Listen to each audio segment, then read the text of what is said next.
What if Luis de Carvajal, a crypto Jew that had been sent to northern Mexico into Monterrey in the 1570s and 1580s with 60 families and an entourage of soldiers, had decided to rebel against the Spanish back then and join the Chichimecas in their war against the Spanish as a rebellion?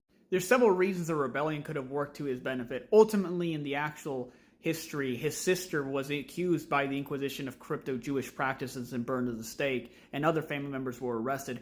Luis de Carvajal himself was imprisoned down in Mexico City and died because of the harsh conditions. He was actually tortured, and that's where he confessed his own beliefs. So the results would have probably been a even more prolonged conflict, a significant delay of Spanish colonization in northern Mexico, or perhaps even a semi-autonomous region due to this rebellion if it indeed succeeded, which I believe it would have.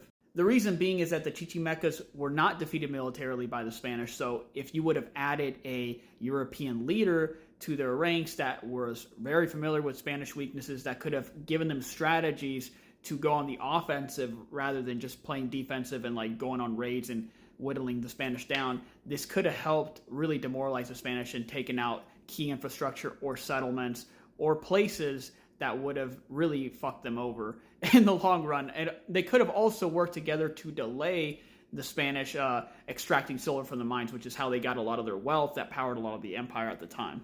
So the Huachichil warriors, the Chichimeca warriors, were very skilled archers. They were very great at what they did at ambushes, but teaching them how to use European weaponry and having that complement them, supplying them with additional horses, because they did raid and steal horses, but if they had an even bigger supply of that, they would have made them more formidable and more mobile as cavalry. That would have helped, but also it could have attracted marginalized groups because mulattoes were still marginalized, mestizos under the colonial system were still pretty marginalized back then. So in that sense, perhaps different indigenous groups that were under the yoke of the Spanish that wanted to rebel, or these mixed race people, could have ran to the north because they would have saw it as a safe haven and then joined the rebellion, and it could have grown over time, kind of like a Spartacus type of deal here.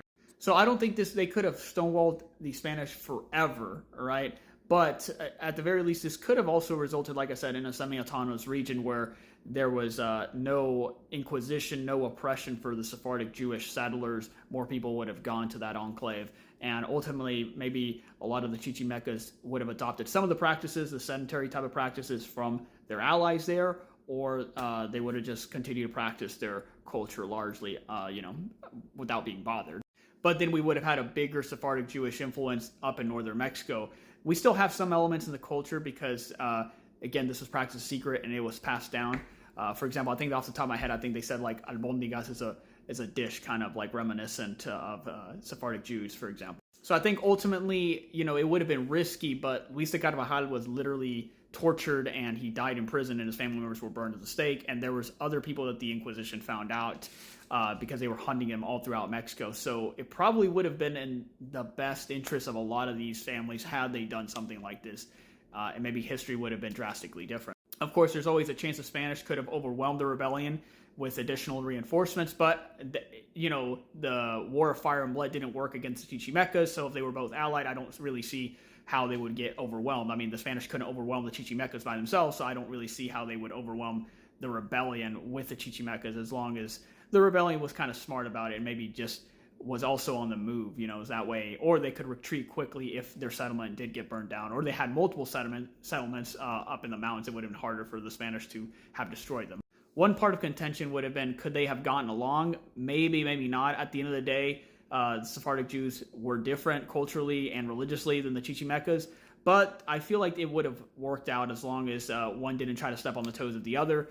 And, there were mestizos and mulattoes that did assist the Chichimecas during the war, that did fight on their side. So there is a historical basis for the fact that it could have worked out.